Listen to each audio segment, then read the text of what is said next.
Hey guys, welcome back to another AfterBuzz recap of WGN's Underground. Hang out with us, we got a lot to talk about. You're tuning into the destination for TV superfan discussion, AfterBuzz TV. And now, let the buzz begin.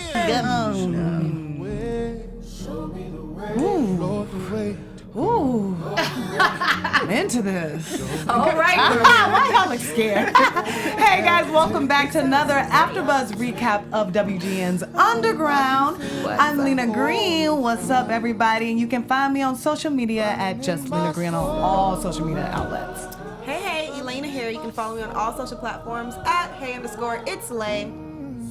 Sorry, I'm catching the Holy Ghost over here. What's going on, y'all? It's your girl, Franceli Chapman. You can catch me at all things at Sully Hangout. Hang out with me.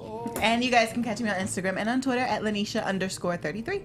Y'all, this was like a sermon today. For all y'all who haven't been to church in a while, you know who you are. This was like 30 sermons today. Like, I was feeling things. Yeah, there were a few points. It's like, all right. They had like, me in my feelings quite a few times, but let's get into it. So this episode did not start off with Daniel because he's going to be towards the end, so we'll talk about him later. Because he's going to be a very big part. That surprised me. I didn't know that they were going to bring him back in. I was like, oh, we're just gonna skip over Daniel this time. Of course we're gonna connect him and bring him into the fold. It's only right. Right, like, you guys talked about that in the writer's room, right? You know what? Oh, that was the shade.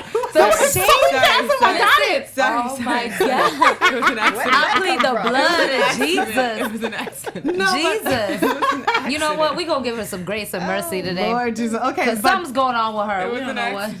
It seemed like with how they were opening up all the episodes, that was going to eventually happen, that he would be pulled into the world of the whole underground, all the characters and stuff. So the way they set it up, it was like that was inevitable that it was going to happen. Right. Even though they waited till like the very end, but it seems like he's going to be a very pivotal part of It's a great cliffhanger for the season finale. It is. Yeah, it really is. Yeah, he's a dynamic character. But let's talk about how the show opened up with Kato snooping around. The ultimate spy. The infiltrator. What? I think tonight we saw Kato in his natural habitat. Right. I'm still, for some reason, holding out hope. I'm like holding out hope that this is just a ruse or something, that he's really there to help everybody. For some reason, something's telling me that. I feel like it might be, but yeah. He reminded me of that board game as a kid, Snakes and Ladders.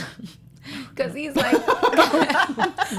listen, y'all get the reference in a second. Because number one, he's like a snake, you know, being real sneaky, slithering all over the place. And then he's just sliding down these ladders. And just watching everything, getting into stuff, going through people's stuff. What's wrong with you? Her face. No. I'm like I'm replaying the episode in my mind, and I'm thinking about how he was slithering through the house and he had an encounters, but I'm trying not to jump the gun here, so I was no. like, I was trying to get into that. So, but he wasn't too slick because Harriet caught him. Hey. She was like so on it. Yeah. And Listen, the power of discernment. Her discernment was on point. She was like, no, this Negro cannot be trusted. Right. And how she introduced herself, I'm Minty. I was like, She knew And nothing. no one knows her real name. No one knows her real name. I didn't realize they didn't know, smart. even though she's like a slave that's kind of famous at this point because she's one of the most famous runaway slaves for everything that she's done. But people really don't know what she exactly looks like. So it was very interesting to just when he asked her that, and she was quick. She quicker than a whip. She was like, Minty. and she kept sweeping. Like it was almost like, you one of me, but I don't really know you yet. Right. So I'm gonna have to keep my distance. And that's what was so beautiful about it, because she knew the situation she was in, the kind of power, like, you know what I mean? Yeah. And that there are snakes, like Kato. I'm still holding out hope, but we'll see what happens. But then the whole thing happens when it rewinds right after that confused me. First he goes to see Patty. Right. Patty. Oh, Patty getting on my nerve. She getting on my nerve. When I see her, I just get mad for some reason. I'm like, dang, she get on my nerve. And she's like, your time is running out. You know, I feel like he's doing this because he is trying to save himself. But he also, I think he has an ulterior motive that he's going to end up surprising her. And at first, when we saw him go try to grab the knife, we thought he was finna do something, but then it was like, okay, he's trying to prove something. Which pissed me off because I'm just like, dude, like, what was the point? Why I was just like, is that what we doing, Kato? Is that what we doing? I thought you instantly, I mean, not instantly, but that can kill you. He like, must not have gone deep enough and he didn't he didn't hit a vein. You know, the funny thing about him is like he's gone rogue, but at the same time, he's always the Negro with the master plan. Like, That's let's what remember, I'm saying. he's the one in season 1 who lit the whole cotton field on fire. That's you know, true. like He's- I don't know. He's up to something, and obviously this whole season's been leading up to us figuring out what this man is up to. Yeah. And he still has Debbie to think about. Like, Right, he for still sure. has to somehow. But is he still thinking about Is he? that? Because he was the one who was like, take her, take her away. Is he? And I think he did that because they knew that was the Debbie is the leverage over Kato. Yeah, his Right. Achilles So heel. it's like, take her. At least I know you're not going to kill her, opposed to her being out here getting killed. You know what I mean? You think he wants to get back with her? Because he She seemed also really kind of hurt. sacrificed herself when they had that argument. Like, you would go and kidnap all these men just for me to save one person. You know what I mean? Yeah. So You think in that speech she got through to him in some way, and that made him like realize. Lena, you're supposed to be convincing us that he did. Like, you're I'm saying, I'm just thinking like maybe because I'm on the cliff. Like I'm like, okay, you doing when he cut his. It was I was like, you doing too much. Come on, what you doing? What you trying to prove? And then his whole look that he's doing, it looks like he's went dark. Like he's going to the bad side. But I don't know if that's just something that they're trying to foreshadow, or is it something that they're leaving it up to the audience to try to guess. Well, it's weird though because they presented Kato to us, and then they did the whole reverse thing, and we thought that we were going to get the second side of the story. That was confusing. But instead, we didn't get back to where he was naked in the. We did. No, we did get it because they reversed the whole perspective. So it's like from Kato's point of view and then from Elizabeth's point of view. It's like getting both sides of the story from a different side of the coin. So I mean, and God bless Elizabeth's heart. This is a character that has been through so much, and she has so much feeling, and when she finds Kato, her heart really pours out to him, and they have this conversation that really gives you an in-depth sight to what's going on with Elizabeth, because we see her get really dark. But that's also her weakness, I feel like.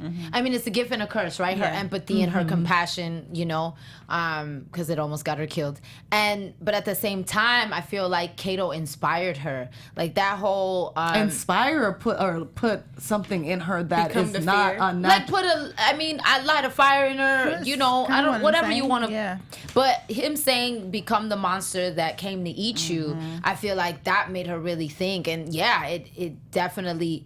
She was already on a dark path regardless, but I think it was just confirmation for her. Like, okay, this man clearly has been through some darkness. It's on his skin and on his body.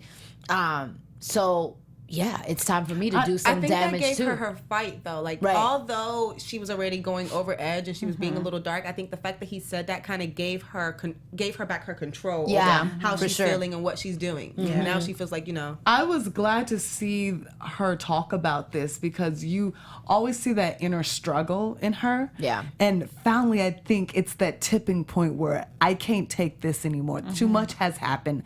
I can't go back. I can only go forward, and something has to be done. And she talks about that fear. And I think that was a recurring theme kind of in this, fear and belief.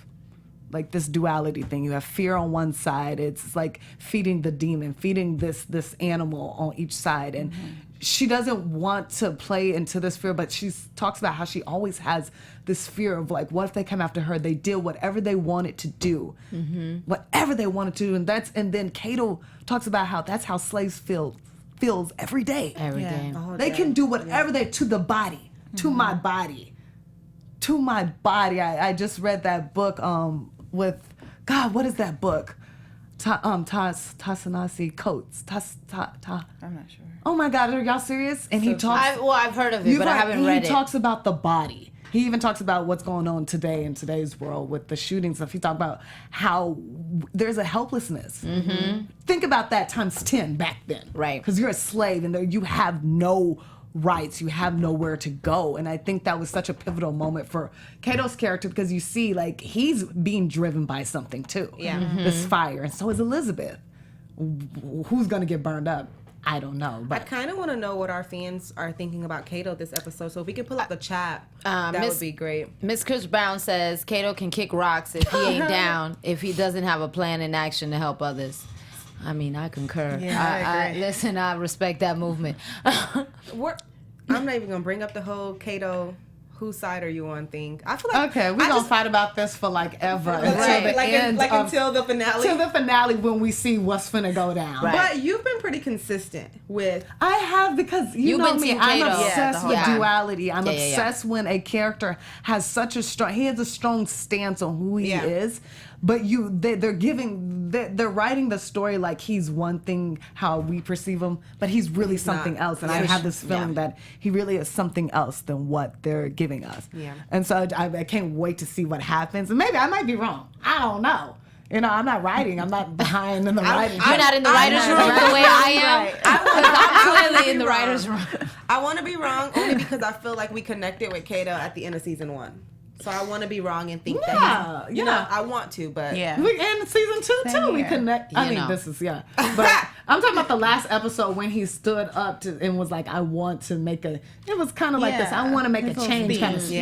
You know, I have a dream. It wasn't like that, but it was a speech that he wanted to make an impact. So I'm still there with him. I think I'm still there. But I want to finish talking about Elizabeth. So Elizabeth is now on this rampage now, and she goes and does something that is really out of character for her. You know, she's at this point, she's fed up, she's tired, and Kato has lit a fire in her. And so, and I think, do you think he did that on purpose to try to drum up some kind of drama so he can get what he wants? Because he's a very smart character. I feel like, I thought he did. When he set I think he set it up. It was all manipulation for sure. Yeah. And while she was like setting the house on fire, I'm listening. I don't remember the name of it, but I'm hearing this rock song from the 80s where it's like, fire! Like, all like I'm in your head. We're not hearing that. I don't know why you're hearing that, but you might want to get that checked out. Because she was... Everyone's on this panel is throwing shade, except Lynneisha. Clearly. No, Lynneisha always got my back. Chill out. Okay. Y'all over there, we over here. It was an accident. No, what were you saying? Hilarious. It's like when she's... I do, because now, since we said that, and I'm thinking back on the time when he was overhearing Georgia and Elizabeth talk about when the man came in, you know, what was his name again? I'm so bad with names. The one that tied her up and we don't know. When he came in and he overheard that conversation, I think, and then after that's when he wasn't it after that. Then that's when he said that to Elizabeth. So it was like, it wasn't. He saw that there was a weakness there, and if I, entice her with this, that Kato, he's small with this thought, then she's gonna probably go with it and try to do something with him. And that's when he goes back to them and is like, we have 2 days. Well, 2 days for what? We don't know yet, but. Are they? Was talking about to Rosalee and Noah was coming back. I think he can't stay there when Noah gets there. So we thought that the showdown was going to be at the Macon plantation, but it's actually the showdown's going to happen. It's going to happen at Georgia's house. Right. Yeah. Now, can I ask y'all a question? Am I the only one that felt like when Kato set up, he was like going to go in, like he was going to try to like woo Elizabeth with like... No, I felt none of that. No, I didn't. It was such the situation and what they were talking about was so heavy that I think he did it in a dramatic like. I knew he was going to say something. To put some oomph on behind what he was going to say. It didn't look like if he had went in like this. Right. That is more like. Okay, lift that hand like that. I also thought it was interesting though, like. Her whole take on fear afterwards with her conversation with Georgia and saying how like until everyone feels it, nothing will change. And I'm just like, at first I was like, but then when I really thought about it, how fear is used it's a motivator. to like use people's agendas, you know, Always. like throughout history, politically speaking, we see how propaganda and media, they instill fear in order to really send the message that they really want to send people. So I'm like, you know what, this actually does make sense, that fear is the tool that does bring about change. Unfortunately, it's just so. That is how dictators were able to control the masses. Fear is a motivating factor. It is what keeps us in our lines. It is what keeps us from doing things that we are so capable of doing. Fear is such a factor. And I think when I heard them talking about that and the way Elizabeth talked about there's nothing, I was kind of like, I was there for it because I was like, She ain't lying. She's though. not. And She's Georgia, not. And Georgia called her out on it beforehand, though, because when she was asking, Elizabeth was asking Georgia, you know, why are you passing, etc. And Georgia was like, well, you already have this sense of entitlement. Like, what you think you're sense invincible. of safety transforms the spirit. Right. So when she called Elizabeth out on how she acts and how she behaves, it was like, you walk around like you're entitled. Yeah. And that's because you have like had to live with that fear. Right. Mm-hmm. But when we do have to live with that fear, we want to have that safety blanket. We want to have, you know, we want to be able to transform. Yeah, and I was surprised that Georgia took the stance that she did. I mean, she wasn't having it. She's like, you gotta go. Yeah, I understand. Like, Deuces. she definitely crossed the line. Elizabeth crossed, because and it's no matter what the cause of the good. I always have this thing about the greater good. There has to be sacrifices for a greater good, but I cannot, with children, I just don't feel that way. I'm like, not when it comes to a child. Well, think about it. She didn't know the child was going to be there. Yeah, but even after she saw him in the bed hurt, she still was like, I'm sorry, but But she doesn't. But I think because honestly, if that's really how she felt, she would have never went back in there. No. She went in the fire to try to save him. What she's saying was like, unfortunately, collateral damage had to happen for the greater good. For the greater good, Yeah, and Harriet already put the bug in her ear, talking about sometimes you gotta send a little. I think though, in this situation, I get it, because I love Elizabeth and I love who she is this season. Right. But I do think that her burning down the shed was selfish. However, I'm for her having that selfish moment, because she's since John died, she's put everyone ahead of herself or healing and trying to grieve. And I feel like that was a way to kind of cover it up, and she needed an outlet. This is what grieving looks like for Elizabeth. I'm not for the kid being in the crossfire, but finally she did something for her. And I'm not totally against her feeling the way that she did about the kid, like, seeing him harmed in the bed. And it's like, well, I do feel for him, feel for that. I hate that he had to get hurt, but at the same time, look at who his father is. And he may become his father. And even though Georgia was like, well, he may not. Well, it's a 50-50 chance. Well, really, maybe not. Maybe it's more like 80-20 that he probably will become his father, and he will continue this legacy and that behavior towards blacks and towards the slaves, towards the people that you are trying to help right now. Yeah, exactly. I love the moments that they have with Harriet in this. They're so quiet moments. They don't need dialogue. And you can, like, she sits in this character so well. She does. And like, we get a sense of everything who she is and everything she embodies, like, and what she stands for in this episode and in this show, through just those moments where they just show her, like, in this episode, she was traveling, and they just show these quiet moments, different, like, montages of her, like, going back. This is a woman doing this alone. But like, she says she's never alone. Never alone. I'm not alone. And the strength of that. God is with me. And the strength. I want to talk about her conversation she has with Noah, but I want to go ahead and talk about Rosalee and Noah. It didn't seem like Noah was upset at first. Like, I was really surprised about that outburst that he had. He didn't have time to react. It was a long time coming. When we're introduced to Noah and Rosalee, this is in this episode, it's a few minutes into the show, and then they come up and they seem like they're settled, and they I don't think they haven't had a chance to talk about it yet. Yeah, I think and so I think at that moment I was like, oh, maybe they're good at a good spot, but then we see later what happens and stuff, which was.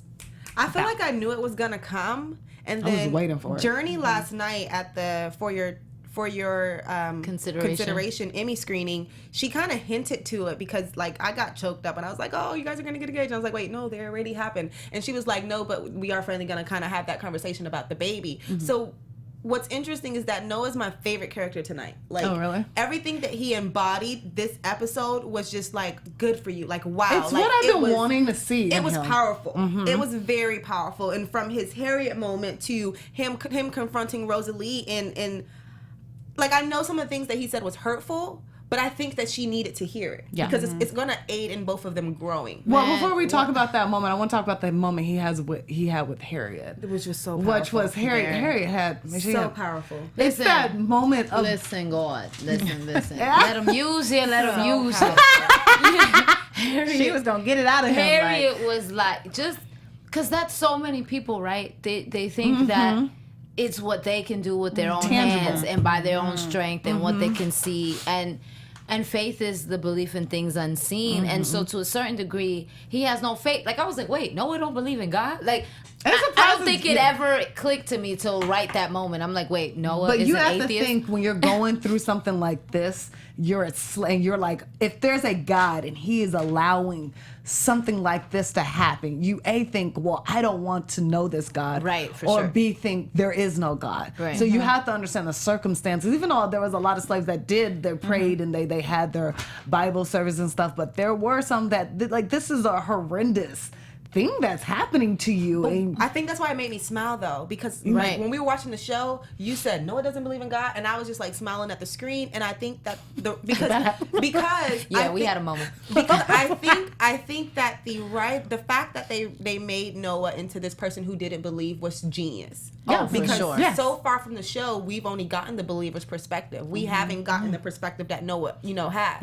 or had, now that he might be a believer. Even us not knowing, though, we just assumed he was a believer because he believed so much that he could make it to freedom. I don't even think I ever assumed that. It never came up. Yeah, we didn't believe. I did. I was just like, no, for real. Like, this is my thing. Exactly what Harriet was saying to him at the table is what I've thought since season 1, which is why I never questioned his faith. It doesn't need to come up. His actions.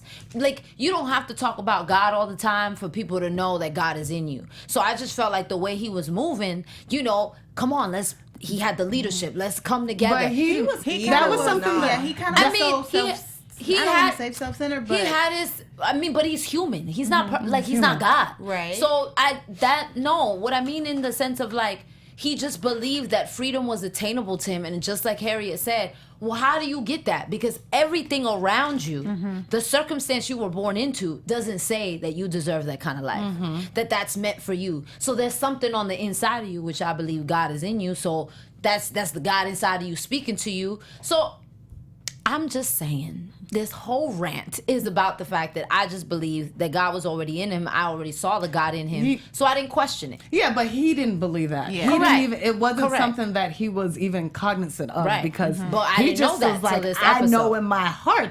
There's stuff sometimes that's innately in you, and that there's these sometimes you hear these little voices, kind of like what Harriet said. Sometimes you go with your gut, you go with what you feel and stuff, and you don't, like, if people who don't believe in God, they don't know what it is, but they know it's a higher power or something that tells them, like, this is not my situation that I'm supposed to be in. I'm meant for greater things, and that's what Noah was talking about. He was saying, I knew I wasn't supposed to be a slave. Right. And this is a man who was born as a slave. That's not a lot of slaves that believe that. So for him to have that in him, I think that's what really, when he stopped, and I love the reaction he had when Harriet said, so how did you think, and everybody out there, how do you think? But that's what made it beautiful. Like, she was not only ministering to us, it was Noah's stance. Like, the fact that he literally said, I don't believe that a God would allow all of this to happen. And that's something that I still think about to this day. Like, okay, well, why? You know what? Like, I have the questions. Well, why did this happen? What, just all of it. It's brutal. It's inhumane. It's ridiculous. So the fact that Noah had that perspective, and it was like this conversation where they weren't on the same side, but Harriet helped him see, like, she kind of pulled him outside of him. I felt like it was something that was necessary, because we didn't get that aspect until Harriet was introduced to this show. Right. So so it's interesting that your perspective is like, I already seen it in him in season 1, because for me, like, being who I am is not that I like ignored it. It just was never presented like this is, what I mean? I never thought about it. Yeah. So it was great. Like, it was a powerful. I mean, when she said you lost your belief, like, that's what you lost. And I was just like, that's it. And that's what it is.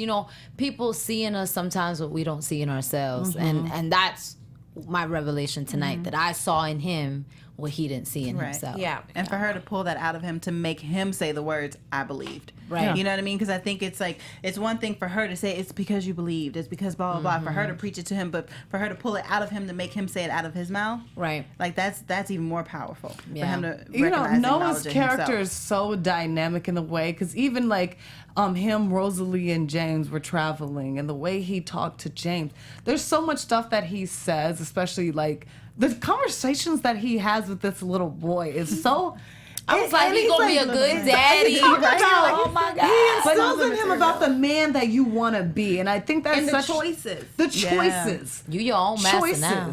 And James, I love the innocence in James because we had so many when James screamed and didn't want. We had so many reservations about like who this boy is, but he's a child and he clearly didn't understand.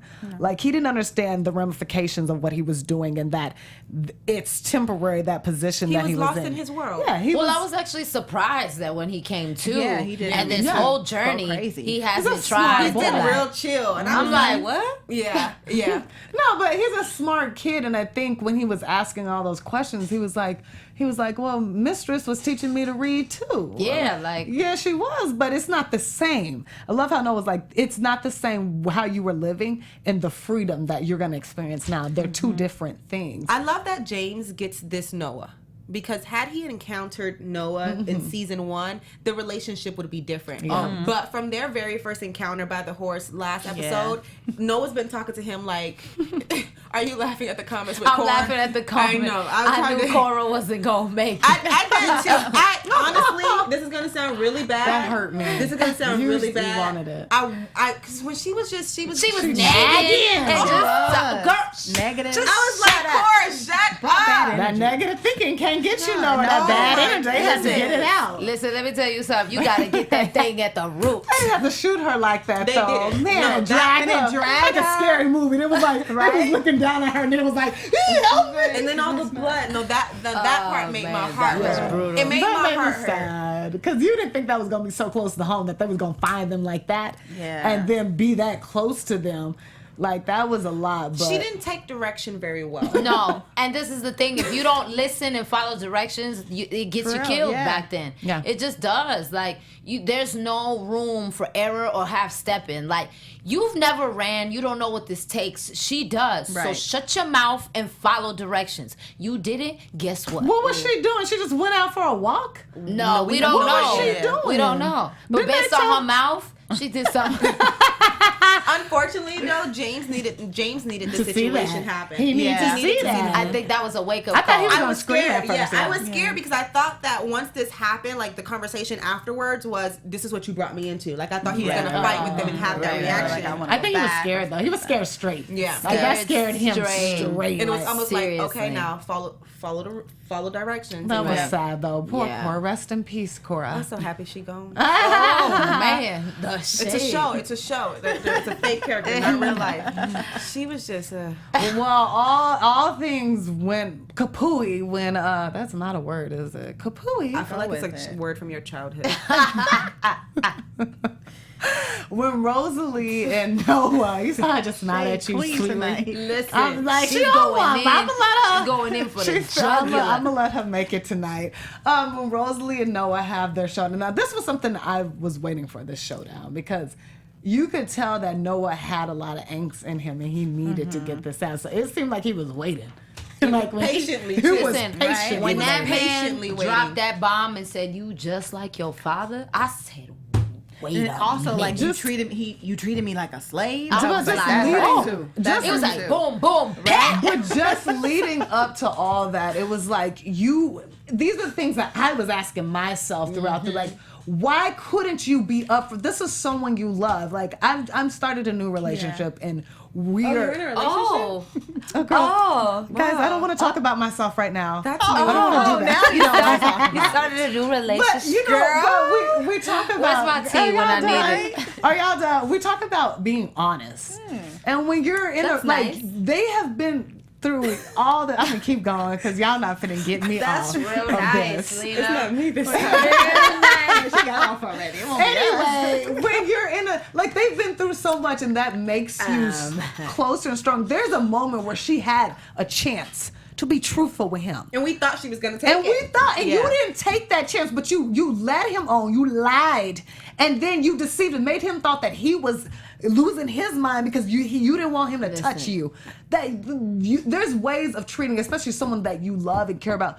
That's not how you go about in a relationship. We just talk about these acting chops because Aldous, that was quite a scene. Aldous just killed that, and you know, Aisha phenomenal Hines, this like episode. all of them, like like even when she was at the church and she was saying, I don't think I'm meant to lead. Like though Aldous with Journey, that vulnerability in a black man, you know, Harriet by herself in the church, that vulnerability of saying, I don't even know if I'm capable to proceed with the calling that you have asked of me. Like those moments are just so humanly real. And in order to like really like make that come across on screen so authentically, you gotta just have a gift at what you do. And these actors are incredible. This ensemble acting is phenomenal. They better win a darn Emmy. In Jesus' name. I think that scene, like, it was a scene that definitely was needed to sum up, because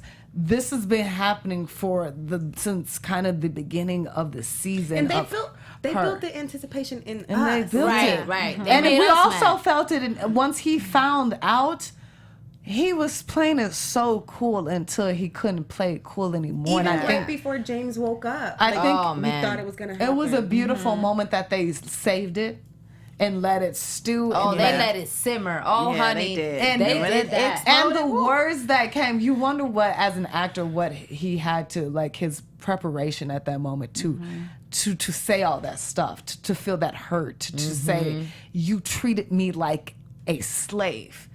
Think about saying that to someone you love.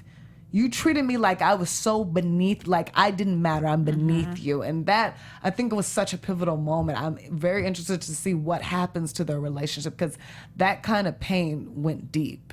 You know, Rosalee really couldn't say any, like, it was like, I messed up. The beautiful thing about it, though, is as much as we felt Noah's pain, we still know how much he wants to be there, how much he loves her, how much he still wants to be that father role. So you have situations where it's like, okay, you hurt me, like this is how I feel, and there's like a walk off. He's like, no, I'm gonna tell you how I feel, I'm gonna express it, and I'm still gonna let you know that this is my child. Like, well, I mean, one of the folks from the chat feels, her name is Bina. She feels like he went too far. No, you know what? No, I don't think so. I don't feel that way. I think, okay, I could understand what Bina is saying, only because Rosalee's not going to forget these words. No, never. No. And that may be the part that went too far. Like, he may get over the fact that she hid it, because he may grow to understand. Right now, it's still a shock. Like, I didn't even know I was having a baby. You know, we just reconnected and all of this. But the words that he did say are words that are going to live with her forever. Yeah, and she needs to know that. Sometimes like, you got to hear that hard Because I feel truth. like, she was trying to hide it because, hide the pregnancy in the beginning because she wanted to go back. She felt, or she probably knew that Noah would try to stop her if he knew she was pregnant, and then I think she just went in a rabbit hole where, okay, well, now I'm too deep, I can't tell him now I have to find the right time. Oh, now it's never the right time. So she just kept getting deeper and deeper within her lie, but they both hurt each other. I was okay so that both with of them stick with them. You treated me like a slave. It was you're you just like your daddy. That took me off the edge. That was a little. Was too far. But you have to understand, when you're chasing, Rosalee had her ego in the way of why she didn't just tell him. She wanted things on her way, wanted to protect her family, and she forgot that he was her family at this point. She's carrying his child. Right. And she forgot about that. And it kind of seemed like she used him, because she was like, I need you to go back to help me get my family. She did use him. She used him, but I think it's 50-50. I think it's like, she was selfish and put, mostly like Noah even said, you put your family before our family in a sense, yes. But then, like I just said, she knew he would try to stop her, though. He wouldn't want to possibly do it. Or she was scared that he may try to stop her. Which is why it was okay that he was calm. It was okay that he was calm and then put her in her place. Like, none of that was cool. Right. And I need you to know this. I need you to change your ways, because it ain't working for me. You know, sometimes women need to get checked. And vice versa. A man needs to get checked. You can't take your partner for granted. And I think she took for granted and took advantage of the fact that he would go to the ends of the earth for her. Subconsciously, she knew. Had he known the truth, he'd never go. So she had to prey on what made sense. That's not her call to make. It's not, and it's very manipulative. And that's not how a relationship works. Like, a relationship is freedom. And that's why it makes sense to say you treated me like a slave, because that ownership that, like, unfortunately people think if I'm in a relationship with you, you're mine, I own you, this is property. And it doesn't work that way. If God gave us free will, there should be free will in love as well. So love someone enough to give them the free will to make the choice. And they might not make the choice you want. Right. And that's all right. You love them through it. Yeah, she took away his power of choice. Yeah, and she isolated him. She isolated him in a way where it's like, okay, this relationship that I thought I had is no longer the same. What's happening? Right. So I could just imagine those thoughts that he was going through, which he kind of talked about. That is why that happened, the blow up. But this episode ends with Daniel, and we see that he's going to be a huge part of what's going to go down, the big showdown towards the end. Like we knew Daniel was smart. Can we just talk about that moment with his daughter? Like her being his eyes. Yeah. That to me was just brilliant. Like it's great writing, it's great acting, it's just I can't even describe it, but to me it was such a great moment, you know, that father-daughter relationship, how close they are. You know, we've seen how close they are from the beginning, but this was on a whole other level, that moment for me. And it was special. And it's like, that, I think that's what drove him over the edge to her saying, you know, are they going to split us up? And it's just like, he kind of like, he's bound to her in a way that he's willing to risk everything to make sure that doesn't happen. Let me tell you what they thought they did to Daniel. They thought they blinded him and just put him in a place where he was handicapped. But what they didn't know is that because he could read, he'd already gained all the knowledge he needed. Ooh, come on. And that's what was powerful for me. Because when he started recollecting, like he was talking, I'm like, okay, Daniel, what's the point? What's happening here? And then when it started to make sense to me, I'm like, oh, yeah, like...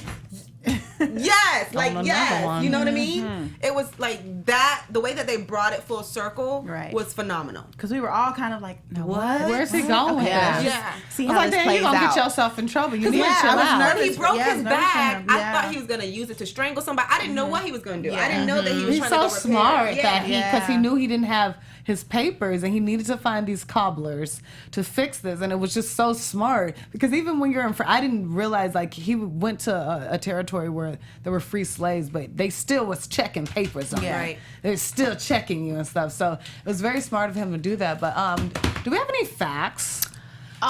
Just the fun fact that Holy Fire, which is the song that we opened up to, was written and performed by Josiah Bell, who's one of the slaves, aka Journey Bell's baby daddy in real life. Her husband. I have a fun fact. I asked Journey last night about the scene with, tell us about Harriet Slay was hanging out on the red carpet last night. She was gonna say it. And she doesn't want to give us the tea. No, she was actually gonna give us some tea. Yeah, I know. I'm just being silly because earlier she was being funny. I said, get back. So that's how you get back. That's how you do that.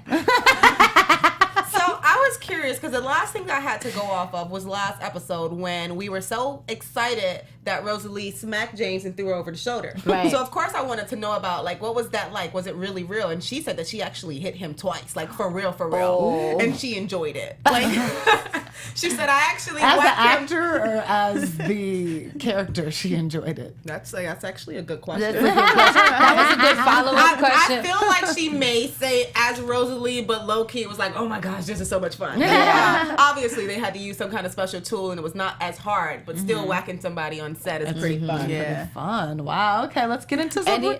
I'm sorry. Any other fun facts? Like anything? What else happened? I want the tea. Why don't y'all talk about that later? So how's Aldous? He actually wasn't able to make it. Oh, I know. Okay. I was pretty excited though, because you know he's married, and I need to keep as far away as I can. So I was like, don't come. That's great. But the videos are up on YouTube if you want to check it out. Yeah, plug that, Shameless girl. plug. There you go. I mean, it's for AfterBuzz. Yeah, that's for AfterBuzz, guys. Let's get into some predictions. Yeah. Your AfterBuzz TV predictions. Whoa. What's I do want to give a special shout out to Tink on the chat. She said something that I didn't think about. She said, we have to remember that this is probably Rosalee's first relationship, and they're still learning how to live in their when you're trying to figure it out. So that's why I said it was necessary for them both to grow. Yeah. I didn't. Yeah, that part. Good thing. Thanks, girl. That's right. I'm gonna cheat on predictions because I just want my mind season open. Finale. Season finale. I just want to see what they are gonna bring us. Okay. I'm not even. I just no predictions. Yeah. I mean, I already predicted the showdown. Yeah. Hey, the season finale is gonna be the ultimate showdown. I'm predicting one or two people aren't gonna make it. That's just the reality.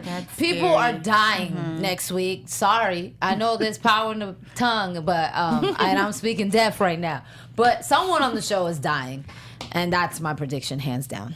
Okay. Yikes! So my prediction is that I really don't know, because I don't know. I have some kind of anxiety that's like building up only because of what's gonna happen next week, and I feel like the way that it's gonna end is gonna have me in a place where I'm just like, okay, well, when is season 3 coming? Right. So I don't think that we're gonna get all the answers that we're expecting next episode. That's my prediction. That's I like the that. point to bring you coming back. Bring you back. My prediction, I think Rosalee might lose the baby. No.